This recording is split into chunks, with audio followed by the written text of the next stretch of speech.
This story took place in 2005 or 2006 when I was around 12 or 13. I remember that MSN was still really big at the time. I had met this girl named Alice around then. She hung around my group of friends, but I had only just met her. She was very overweight and got picked on a lot, and it sounded like she didn't really have the best home life, so I went out of my way to be nice, even though she seemed a little unstable. One Friday after school, I was waiting for my bus to head to my dad's house for the weekend. It was one of the last buses to leave, so Alice came up to talk to me while I was waiting. She asked if I wanted to hang out at her grandparents' house, but I told her my siblings and I were going to a movie with my dad that night. She was really insistent, though, so I eventually said I would check with my dad. I called him from the office phone, and he surprisingly said yes, so I told him to pick me up from Alice's house around 7:30 for the movie. We walked around town for a little bit before we went to her house, at which point she immediately went on her laptop and signed into MSN while I was sitting next to her. I barely recognized who any of the people on her list were, so I asked her about a few of them. She told me she had a lot of friends online, which, at the time, I thought was super weird. As soon as she signed on, a bunch of people started messaging her. One guy in particular, James, really weirded me out. He opened up their conversation with something along the lines of, "I love my sexy babe, Alice." She told me James was her boyfriend. Apparently, he was around 16, and she hadn't met him in real life yet, but he only lived a few hours away. When she told him that she was hanging out with a friend, he asked her to turn on her webcam to see if he knew who I was. I was definitely uncomfortable, but I didn't know her that well, and I thought it would be rude to protest, so I didn't say anything while she turned it on. James didn't turn on his. He was really creeping me out with his comments. He said I was just as hot as Alice, and that I looked warm and I should take off my sweater. He then continued by saying that Alice and I should kiss, and even made an innuendo about a threesome that I didn't fully understand at the time. I asked why he didn't turn his webcam on, and Alice answered for him, telling me that he didn't have one. This just made me more suspicious, so I told her to get off the computer and come outside with me to play with her rabbit. She told James we had to go, but he got really pissed off and tried to manipulate her into staying online. I thought he was a total creep, so I just went outside by myself and started petting her rabbit inside of its enclosure. Eventually, Alice came outside. She told me they got into a fight, but they made up and made plans to finally meet each other next Friday and wanted us to all hang out. I tried to change the subject. Not only did I never speak to James directly, but I was constantly getting red flags from Alice and would not be comfortable hanging out with the two of them. We had an uneventful evening after that until my dad came to pick me up. When I got back to my mom's place on Sunday, I signed into MSN and saw that I had a friend request from someone I didn't know. I assumed it was a friend from school since the email looked like it was from someone my age, so I added it. As soon as I did, a chat window popped up. Sure enough, it was James. I told him I had to go and just blocked him immediately. Monday at school, Alice was talking to me at lunch and said that James really liked me and asked again if I wanted to hang out with them on Friday. I made up an excuse about how I had to go to my dad's again, and luckily she dropped it.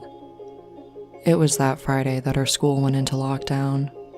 The teachers locked everyone in their classrooms and turned out the lights, and we weren't allowed to leave until someone announced over the PA that we were safe. Everyone assumed it was a drill like usual, so we all continued to do work quietly at our desks and talk a bit. The lockdown lasted most of the period, but we were able to continue to our next class without any issues. On my way down the hallway, though, the vice principal grabbed me outside of my class and told me to come with him to the office. I followed him, and he didn't say a word until we got there. The guidance counselor was sitting there with a female cop, so I was very confused. They said they had a few things to ask me about, but told me I could call my parents before we talked if I wanted to. I had no idea what this was all about, so I declined the call to my parents and just sat down to talk. The vice principal asked me if I knew Alice, and I said yes. He then asked me if I knew a guy named James, and I said no, but that Alice knows him. He then told me that James wasn't really a 16-year-old boy, but a 40-something-year-old man with a completely different name. I was freaked out, so I just continued telling them the truth, that he was supposed to meet Alice after school, and that he wanted to meet me too, but I said no. I guess that was all they needed to know, because the cop just sat in silence taking notes, and the school staff allowed me to go back to class. I didn't know much about what happened that day for a while, but eventually I was able to piece together stories from Alice and other kids at school. Apparently, some guy showed up at the school saying he was her uncle and that there was a family emergency. The receptionist at the office was suspicious and asked for proof since he wasn't listed as any of Alice's emergency contacts. Of course, he didn't have any proof, so the receptionist called the principal over. The guy was irate, demanding that she allow him to go to Alice's class. During his angry rant, he mentioned that I knew him and that I could confirm that he was supposed to be there. I guess this is why they questioned me. They didn't believe him and asked him to leave, but he refused, and they had to call the police and put the school on lockdown just in case.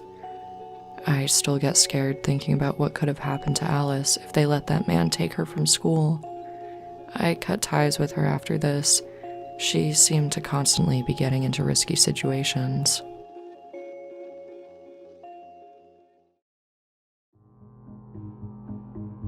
Things were different back when I was in high school. There weren't any cameras, no security, and the only thing between us and the outside world was a glass door. Literally. Form over function, I suppose. It was a rainy April afternoon. Cliché, I know. I was in geometry class with my friend Jed. It was directly after lunch, and everyone was glancing at the clock. Even so early in the day, everyone wanted to leave. As we were waiting for the period to end, one of the loudest booms I've ever heard sounded and scared the absolute shit out of everyone. Everyone started panicking, but I just looked over at Jed and shrugged, wondering why everyone was freaking out. No more than a minute later, the principal came over the intercom to announce a lockdown, assuring us that it was not a drill. He sounded like he was on the verge of a panic attack, and our teacher was visibly stressed. After turning off the lights and locking the door, he had us sneak to the back of the room.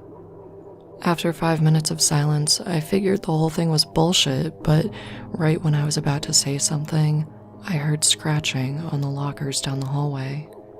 It sounded like someone was dragging a knife along the sides of the lockers. Everyone tensed up, and Jed practically hugged me as the sound got closer and closer. The screeching stopped right at our door. Then came soft knocking.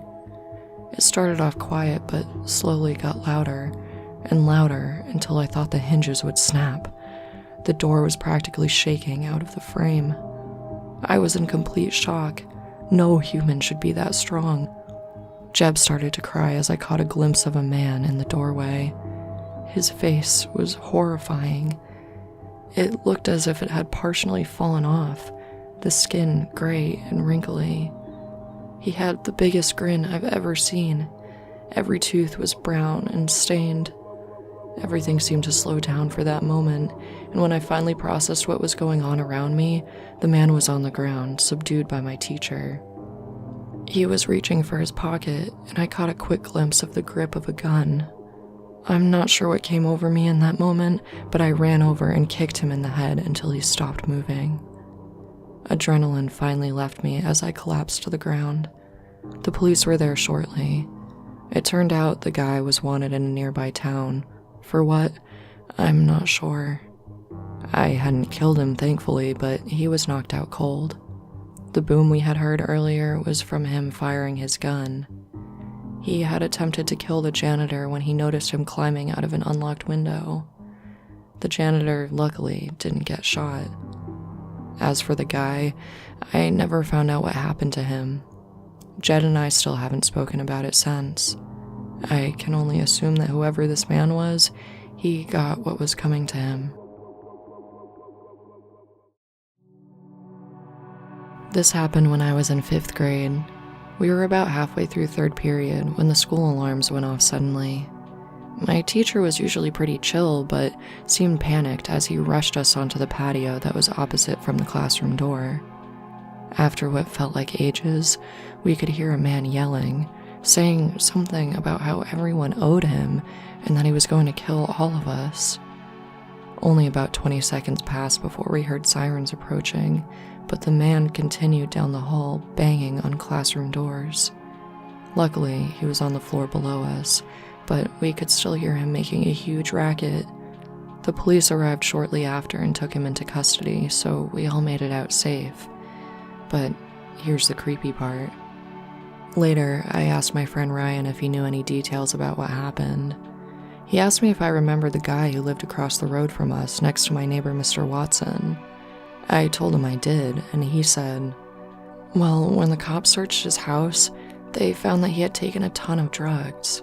He killed all 10 of his pet guinea pigs and threw them into the school grounds. Then he came around hitting the classroom doors with a baseball bat. All I remember is that they demolished that house a year later.